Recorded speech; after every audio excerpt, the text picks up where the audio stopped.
uruganda rukora ikinyobwa cya B1 Gin rwarahagaritswe kubera amanyanga. Ni amakuru yagiye hanze rero, ajya hanze ashyizwe hanze n'abantu batandukanye, akaba ahamya ko hakozwe operasiyo yo kugenzura uruganda rwa Root Investment Group Limited, urwo ruganda rukora B1 Gin, basanga rero rukora ibiteye ubwoba. Inzego zinjiye muri uruganda rero, uruganda rukaba ruba rurinzwe cyane, aho rukorera ku Gisozi mu karere ka Gasabo.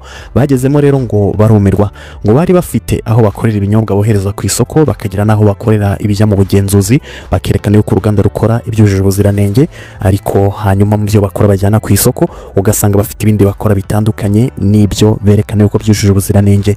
Mbega ubwo mu kwirinda yuko wenda bibatwara amafaranga menshi mu gukora ibyo binyobwa bya B1 Gin, bagiraga aho bakorera ibitujuje ubuziranenge, ariko ahantu ni ahantu haba hihishe cyane. Mbega binasaba yuko kugerayo uba wiherewe uburenganzira. Rero inzego zarinjiye zigerayo, zibona ibyo bavuga yuko bakora bitandukanye n'ibyo bakorera mu ruganda, bakagira n'ahandi rwose hujuje ubuziranenge bakorera ibyo bajyana mu buziranenge n'ibyo berekana yuko bakora. Ibyo rongo byahise bituma inzego zivuga ziti ibi ntabwo bishoboka, uruganda bahita baruhagarika. Amakuru dukesha ukwezamya k'umuyobozi w'uru ruganda iwe Jean Paul Habumugisha yahise atabwa muri yombi, yengo n'abandi bakomeye muri uru ruganda bari gukurikiranwa. Uruganda rwari rumaze iminsi ruri kwamamaza cyane iki kinyobwa cya B1 Gin, abantu bakavuga yuko ari cyo kinyobwa gitanga ubuzima bwiza, rero bakagenda bakoresha ibyamamare batandukanye bakerekana ko ari cyo kinyobwa gitanga ubuzima. Iyi B1 Gin rero ikaba ari ikinyobwa gitanga imbaraga, kikaba kirimo rukoro ku kigero cya 42%. Mu kwamamaza iki kinyobwa hari harimo ibyamamare batandukanye, barimo umuhanzi Kidumu, ya ambasaderi w'iki kinyobwa muri Afurika y'Uburasirazuba, buri kauna buri ngoni barimo n'abandi benshi, kandi bagendaga banamamaza mu birori bitandukanye, mu myidagaduro no muri Premier League Rwanda bayiteraga inkunga. Gusa kwamamaza iki kinyobwa si ikibazo, kubera yuko n'ubundi bari bafite ibyangombwa bemera gukora bahabwa n'inzego nka FDA, kuko ari bagenzura ibinyobwa n'ibiribwa. Ubwo rero ariko kuba bakora ibitandukanye n'ibyo bemereye gukora, ajya bari amanyanga atarenganyirizwa uwabamamarije. Ubwo rero baje kugenzura basanga ibyo bakora bitandukanye n'ibyo bagaragaza yuko bakora, bahita bahagarika uruganda rumaze icyumweru kirenga rufunzwe, kandi n'umuyobozi warwo ahita afungwa, n'abandi bakozi kandi barimo ngo bari gukurikiranwa, kubera yuko kuba wakora ibitari ukuri, ubizi ko bitari ukuri, ntabwo byatuma udakurikiranwa ngo nuko wenda utari umuyobozi. Muri iyi minsi polisi yahagurukiye ibintu bitujuje ubuziranenge nka za magendu n'ibindi, kugira ngo hatazagira ibizica abanyarwanda. Uruganda rero rusanzwe rufite uruhushya rwemerera gukora inzoga, rugakora energy drinks, rugakora ibidasembuye, ibisembuye, imitobe n'ibindi. Ubwo rero bo bakagenda bakagira ibyo bakora bitandukanye n'amahame cyangwa se n'uburyo bwa nyabwo bwo gukora ibyo bintu, wenda kugira bagabanye igiciro cyo kubikora, ariko mu by'ukuri ari ukwica abanyarwanda. Iyo operasiyo yo gutahura rero abakora B1 Gin yaje kurikira operasiyo Usalama, aho hafunzwe inganda enye na farumasi 8 byakoraga mu buryo bunyuranyije n'amategeko. Umutwe w'inkuru uragira uti nyiri uruganda rukora B1 Gin yatawe muri yombi, dosiye ye yoherejwe mu bushinjacyaha, arakekwaho icyaha cyo gukora ibinyobwa bishobora kwica cyangwa se gushegesha ubuzima. Dr. Murabatse, ariko icyo kinyobwa bakitubwira icyo ari cyo, mu byakora byose basanzemo kimwe, ariko FDA na RSD byo biba byujuje ubuziranenge. Romeo baba none bijya ku isoko bitaronuza iriya Esmaka n'ubwa mbere se wa musaza bya bintu yanywaga nta Esmaka biriho se, ariko nka buriya nka FDA buriya abantu bahagurutse kiriya kigo, wambwira gute ukuntu habayeho uriya mutobe witwa Salama byo ugacuruzwa igihe kingana kuri abantu bagakora amastoke bakagira gute, sibyo barangiza nyuma ngo iki kinyobwa ngo nikijuje ubuziranenge. Ariya maji abantu benshi twarayanyweye, buriya bari abantu bavuze biriya bintu bagira ngo abantu turishimye. Biriya nugukinira ku buzima bw'abantu, buriya bakiniye ku buzima bw'abanyarwanda, baza bavuga biriya bintu ngo ahubwo bakabacirwa amafaranga bishinzwe ubuziranenge, byagombye undi gukavaringa ibihombo. Ikindi najya kwa muganga nasanga mfite ibibazo ngomba kwivuza mu gihe cy'imyaka 2 maze muri ya ji, bakaba banamvuza. Ahubwo reka nawe buri kantu na buri nguni baciye amakuru yuko ari umuhanzi wo mu Burundi w'icyamamare uri Kigali, baza bitwaje agakombe baje kumuvumba, bageze mu nzira takintu jumura umwe kumbi mu birometero bike hafi yaho umurundi ari batangiye kuhumva inzoga, baravuga ati aba bantu turasanga bazimaze, nawe shyiramo vitensi 35 ireka nawe nukwihumuriza hasi bakamenya aho inzoga ziri. Mama we buri nguni we yaje yitwaje n'agakombe ngo bataza kubura ikirahure bamushyiriramo akayoga kinywera, gusa buri nguni yagizagamo akambwira tubukuko ko ari umuhanzi w'umurundi waje ubwo si imikeke iri guhumura ukaba wikanze ko ari icyo kunywa. Bageze ku ruganda bumva impumuro bumvaga mama we ni igikamyo cyari gifite B1 nka 600 ariko bakomeza kumva impumuro bakora hasi baravuga ati impumuro ihari ntago ari impumuro y'icyo kunywa gusa hagombe kuba hari ikindi kintu. Kumbi defresh kwihumuriza ku gikamyo gitwara B1 durabana ukuntu bibanze mama we pa reka nawe barongera barihumuriza ati nyamara umuhumuro turi kumva ntago ari uwa B1 gusa kubera gukunda inzoga basigaye bazihumurirwa no mu birometero. Barebye mu imbere mama we kidumu kibido kibuganiza abasinzi babiri baratungurwa ati mama we ninde uri guhumura ni kidumu kibido ni mikeke cyangwa ni B1? Baravuga ati rero twinjire tumenye ngo ni ibiki. Barindiye babona ni kidumu baravuga ati twa tuzi ko turota baramuhobera baravuga ati kidumu tubabarira duwe ku nzoga inzoga iri guhumura kurenza ibintu byose ati ngiyi ni B1 nini yasotse abantu bashatse bayirangura. Kidumu ati kugira ngo ngusomeshe kuri iyi B1 yasotse ndaguha ikizami ati genda nzanira urushishi ruhaka. Ndamubwira ati ndarubona nushaka unuma ikinyogote kiri mu mihango minzoga ninkwe ruhena buri nguni. Arangiza yiduhaye duterekaho mawubo kugira ngo tumushimire. Arangira avuga ati reka ngende brand ambassador wa B1 muri East Africa nzajya nziba hamwe inkwere. Tumuha push turanje turamubwira ati reka dufate ifoto rero turi byamamare hano i Kigali wanayikoresha hano ukaba wirira ku muswageje abana babyumva. Kidumu arangira ati yego mutama reka nawe Sebraswe yego burya ngo B1 ishobora kwica cyangwa igashegesha ubuzima bw'umuntu. Iyi ni inkuru y'akababaro, iyi ni inkuru wavuga ko itari buze kuza gushimisha abantu benshi, ni inkuru iri buze kuza gukenesha bimwe mu byamamare byari bimajije kugira aho byigeza kubera uruganda rwa B1 Gin. Niza kuza kubwira ngo iyi nkuru ni y'incamugongo uze kwifata nkaho ari inkuru y'iki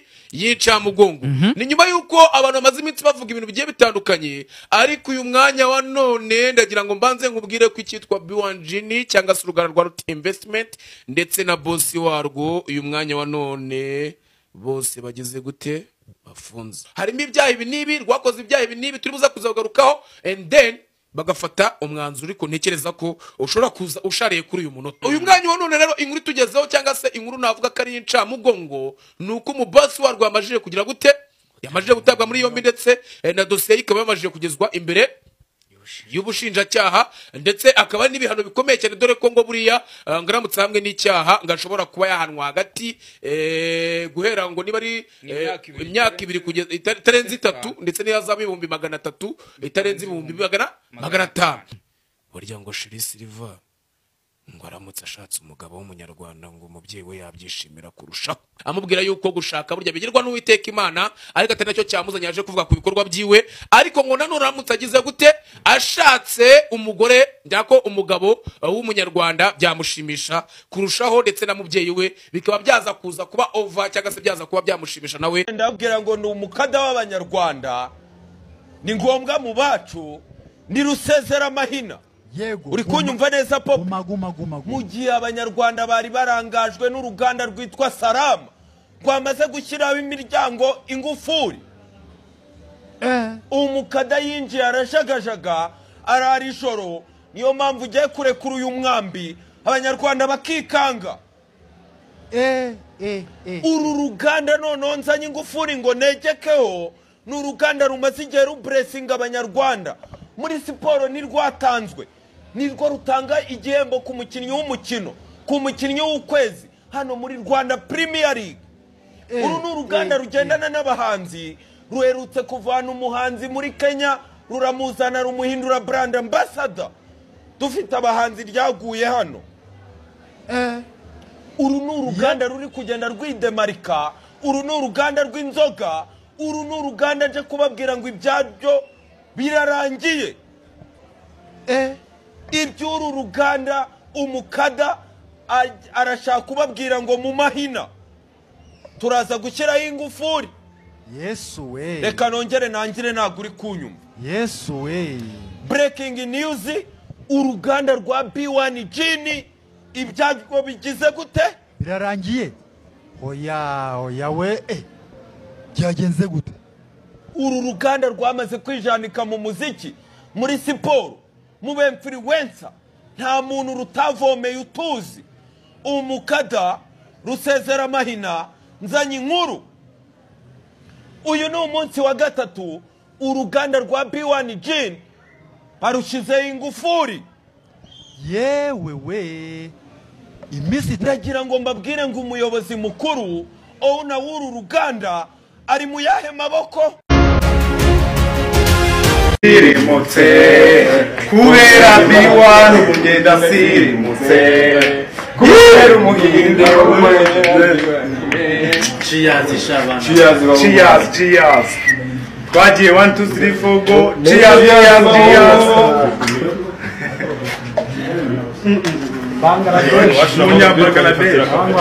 Ni Rusezera Mahina. yego Uri kunyumva neza pop? guma Mu gihe abanyarwanda bari barangajwe n'uruganda rwitwa Salama rwamaze gushyiraho imiryango ingufuri, umukada yinjiye arajagajaga arara ijoro, niyo mpamvu ugiye kurekura uyu mwambi abanyarwanda bakikanga. Uru ruganda noneho nzanye ingufuri ngo negekeho, ni uruganda rumaze igihe rubresinga abanyarwanda muri siporo, nirwatanzwe nirwo rutanga igihembo ku mukinnyi w'umukino, ku mukinnyi w'ukwezi hano muri Rwanda Premier League. Uru ni uruganda rugendana n'abahanzi, ruherutse kuvana umuhanzi muri Kenya ruramuzana rumuhindura brand ambassador. Dufite abahanzi ryaguye hano. Uru ni uruganda ruri kugenda rwidemarika, uru ni uruganda rw'inzoga, uru ni uruganda nje kubabwira ngo ibyaryo birarangiye. Iby'uru ruganda umukada arashaka kubabwira ngo mu Mahina turaza gushyiraho ingufuri. Yesu we, reka nongere nangire ntabwo uri kunyumva. Yesu we, breaking news, uruganda rwa B1 Gin ibyaryo bigize gute?